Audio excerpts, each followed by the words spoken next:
All right. This is the very first episode of the Local Business Takeover.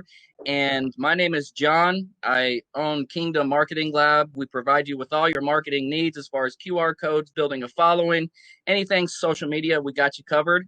And our specialty is basically interviewing local businesses and entrepreneurs and kind of just really showcasing them and really getting their name out there because we all know local business is the backbone of our economy. So today I got Darson Grantham. He's a local entrepreneur that has a few businesses, a husband and father. So I just want to say welcome, Darson, to the episode today. Yeah, thanks for having me. I love what you're doing and just creating community around local businesses. It goes a long ways. Yeah, absolutely. So are you originally from here in Des Moines? I'm not originally from here in Des Moines. I'm from a small town, Southwest Iowa. Southwest Iowa? Yep, came up to Des Moines for college and never left. Ah, nice. What'd you go to college for? Just a business degree, a local small college, AIB. Oh, nice. Okay. All right. So you're an entrepreneurial guy. What do you think sparked the entrepreneurial bug in you?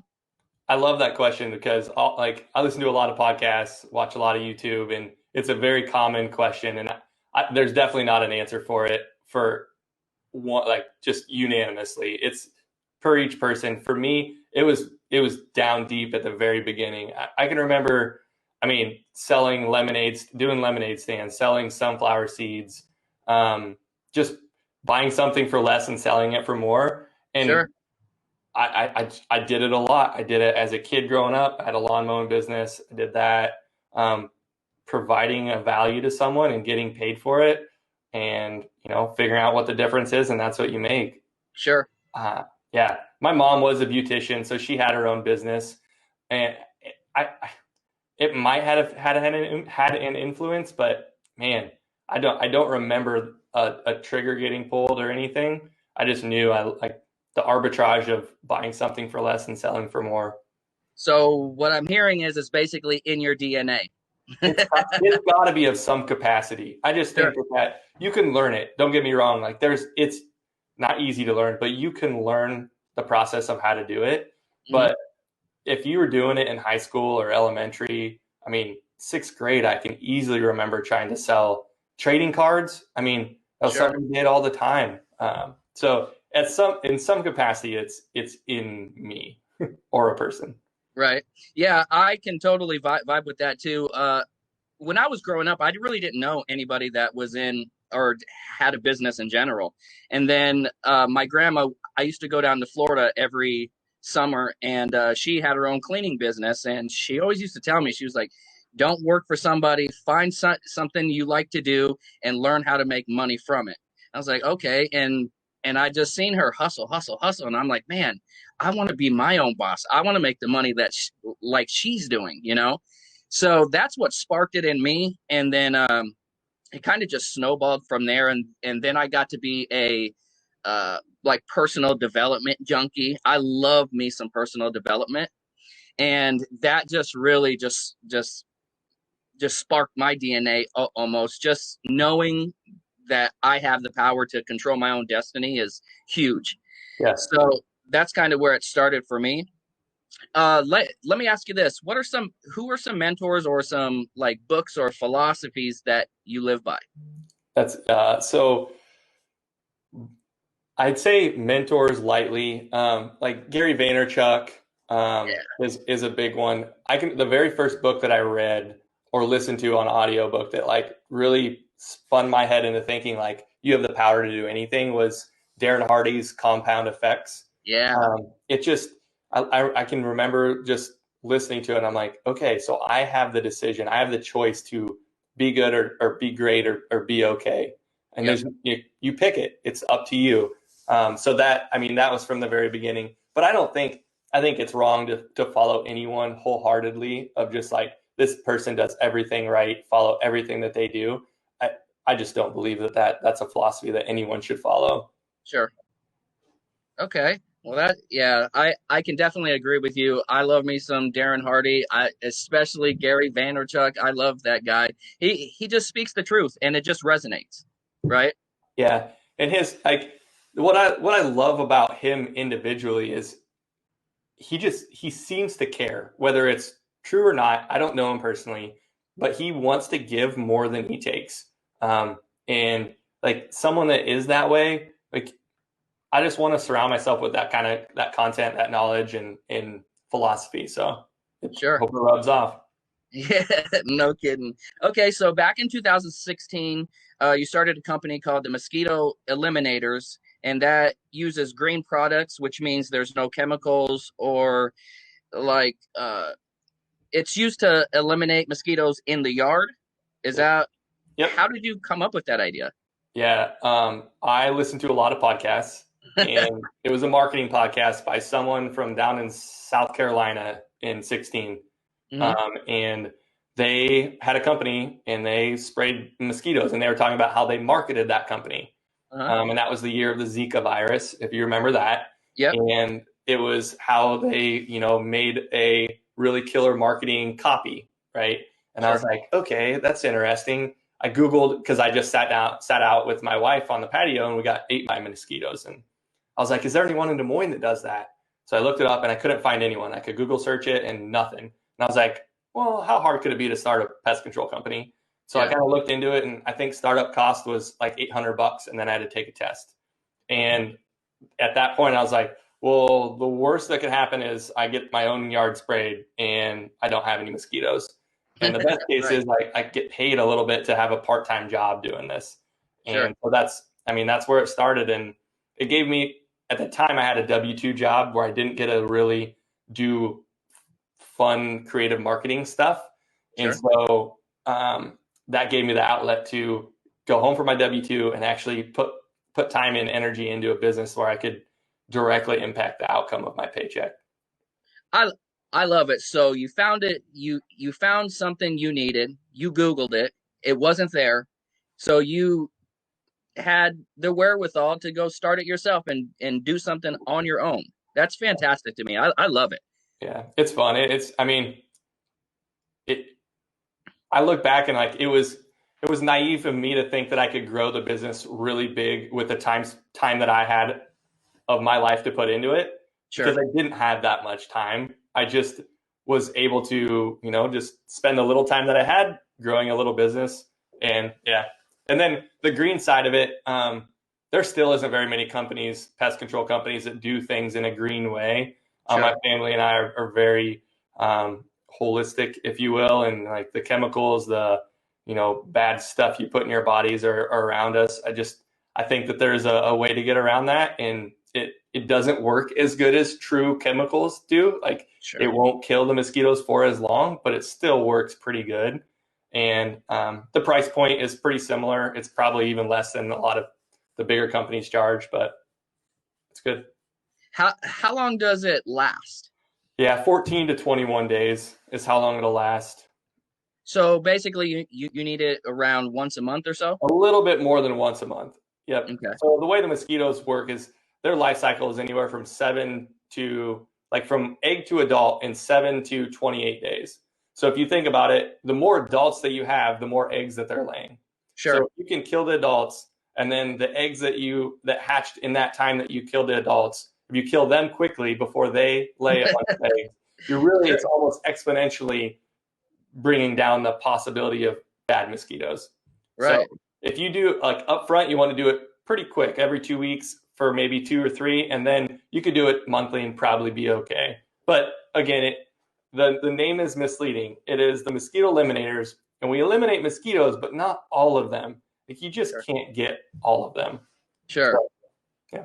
Huh. Well, that's awesome. I've never heard of anything like that, especially green. And I totally agree with you on, yeah, there's not very many companies that do the green idea, and I just think that's fantastic. And I think there's a huge market for that, for what's going on, especially green nowadays. Yeah. So, and then you have another company, which is my personal favorite, which is Bounce DM. And can you tell me a little bit about what this one is? This one's exciting. Yeah, and it's easiest to explain with a picture because it was probably 3 years ago, everyone saw the Facebook video that was going around where you playing bubble soccer in this inflatable bubble and you run people over and they Yeah. get back up and they're not hurt.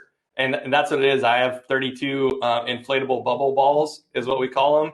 Yep. And we rent those out for parties of, post prom, bachelor, family reunions, bachelorette. Yeah. So, yeah. So at bachelorette parties, they put this bubble on and they just go and just hit each other. Boom, boom, boom. Yeah. Yep. Yeah. You run each other over just like football.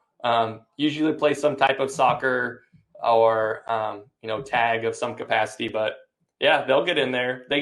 You don't last very long in them. It's a workout. So, I mean, people last, 3 to 5 minutes and then they move on to the next and let the next group through. So it seems like this is a way to like almost like social distance too. It's like you have a bubble wrapped around you and you're kind of just it's like social distancing almost, isn't it? It's definitely not. I appreciate you trying. Right. I'm real honest. It's definitely not, because when you get out of the bubble, someone else gets in the bubble. So I got you. you're basically breathing in this piece of plastic, and the next person, you could wash it, and we do, but the odds that something is missed is unlikely. So it's definitely not social distancing. Yeah. Okay, so I got a question. So between your two businesses you have now, and we all know what's going on, the pandemic, how has that interfered with your two businesses, or has it? Yeah, polar opposites. So the Mosquito Eliminators did really well this year. And I would guess one of the reasons is a lot of people were spending more time in their backyards and not, out at public events. So May came around and I marketed pretty heavy to that mentality of, hey, if you're going to spend time in your backyard with your kids, this year is likely the year you're going to do it the most.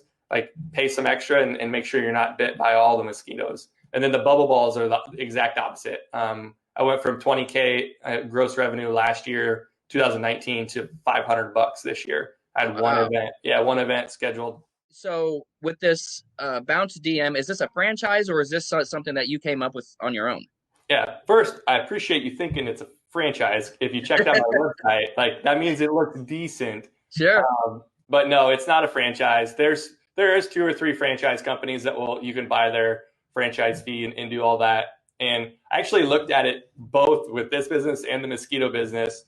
And I'm just one of those, I'm kind of a cheap ass. Sorry for cussing. I'm kind of cheap. Good. And I'm like, you know what? I can do what they're doing as a franchise myself. It's not going to be my full-time job. That drastically decreases the barrier to entry. And so I kind of, add it all up. I did interviews with franchises on both businesses to just see what they do, what the good and the bad is, what they, what their risk is. But yeah, it's not a franchise. That's awesome. Again, you found a need, you took control of it. That's fantastic to me. My hat comes off to you, buddy. So recently, you decided to become a realtor. What's your history with real estate, and what made you decide to become a real estate agent? Yeah, so up until spring of this year, I've had side businesses as an entrepreneur, but I've always had a W-2 job. Sure. One of them early on, my first 8 years, was in insurance sales. And so it was a W-2 job, but it was very much entrepreneurial like. And I was let go of that one in 2016. And at that point, it was very out of the blue. And I was like, you know what? Like, I don't want that possibility ever to happen again. We had good savings. My wife and I are very, very smart with our finances. We have reserves set up, follow the Dave Ramsey plan back in the day. So like, we were good, but it just pissed me off, to be quite frank. And my entrepreneurial side was like, okay, how can I fix this? And so I didn't have a business at that point that I could just go full-fledged and pay the family bills. So I got another W-2 job. At that time, I said, I told my wife, hey, Sarah, we're going to spend as a family $4,000 every month. Anything above that, we're buying rental properties with and creating a type of passive income. And so I did that, and we have 14 doors in 3 years. And then March of this year, I lost my W-2 job. At that point, I was like, okay, I know this real estate stuff very well. I've bought 5-6 houses without a realtor because I wasn't real happy with the, I don't want to say service level, just the lack of help, I guess, that I was, I could find deals myself. Sure. I could hire an attorney myself. So I bought all my deals I bought without a realtor. And I look back and I laugh because now I'm a realtor and I'm like, well, I get paid off people that use realtors, but every one of those deals, the seller could have backed out and I would have been SOL, every single one of them, because I did things wrong. Sure. So it's kind of like, I took that chance. And so I encourage everyone. I mean, as a realtor, yes, it's smarter financially. It's less risky to use a realtor. But if you find a deal off market that's not listed, that doesn't have a sign in the yard, I mean, you can save a little bit of money. You're risking to lose the deal though, because you're likely doing something wrong, or the seller is. Yeah. So is there any trends you're seeing right now in the housing market right now? So I love the housing market trend question, because when you're a realtor, everyone asks you, what's the market? Well, it depends. Are you buying? Are you selling? Are you renting? Or are you investing? Right? Sure. Each of them have a completely different trend. But generally, people ask about just the market. So the general answer is it's really good. If you're wanting to sell, your house priced right is going to sell very quickly. There has been a noticeable change over the last couple months, the winter months, of people not wanting to buy and close in the middle of January, February. So that it's slowed down a little bit. Sure. But if your house is priced right, there's buyers just waiting in line to buy houses. Huh. Okay. And what do you believe that can set you apart from other real estate agents out there? Right now it's easy because you deal with me, and I'm working my butt off. I'm the one that is in the trenches of transactions and communications with you from beginning to end. To do that long term as a realtor, it's really hard to grow a business and do that. So I mean, that's one of the things that there's an advantage to working with an individual agent that isn't on a team that has a bunch of people. The downside is if I go dark tomorrow, my clients are SOL, right? They don't know who to talk to. So I mean, there's pros and cons. I work with a lot with people that are buying rental properties or selling rental properties. I know those markets really well, what they rent for, what the prices are going for. I have a list of buyers that want to buy them because Des Moines is shown to be a very strong market post-COVID. I think it's one of the top 10 post-COVID expected markets in the nation. So I mean, people are coming to Des Moines. People are buying in Des Moines. Rentals are going really hitting the market and going off market pretty fast. Okay, so would you say it's like a 50-50 shot between if it's a seller's market or a buyer's market? It's for sure more of a seller's market. It is? Yep. So last year this time there was 3,800 houses for sale across the whole metro. I think the whole like new development, condos, resales, all across. And right now there's only 2,400. Wow. So you're not quite at 50%, but close of number of houses on the market compared to last year at the same time. So let me ask you this. I've noticed as I've been looking at houses are, their price point is a lot higher than what I've seen before. Why do you think that is? Couple things. The sellers know that they have a commodity that buyers want. So it's just a price, it's a law of what is it? Economics, right? You have fewer things on the market, they're going to be priced higher. That's just how it works. The other thing is interest rates. There's no question that low interest rates are making things priced higher because a buyer's their payment previous, they can buy something, 25% more at the same monthly payment. So the actual price that they're buying at is kind of irrelevant to them. They just want to know, what is my monthly payment? Sure. Right. And when you have low interest rates, that's changes that factor. Just like if you had the other way, if you doubled interest rates, you'd be able to buy less house with the same monthly payment. Right. Okay. Wow. Okay. And then do you use social media for your clients? And if you do, how do you use it?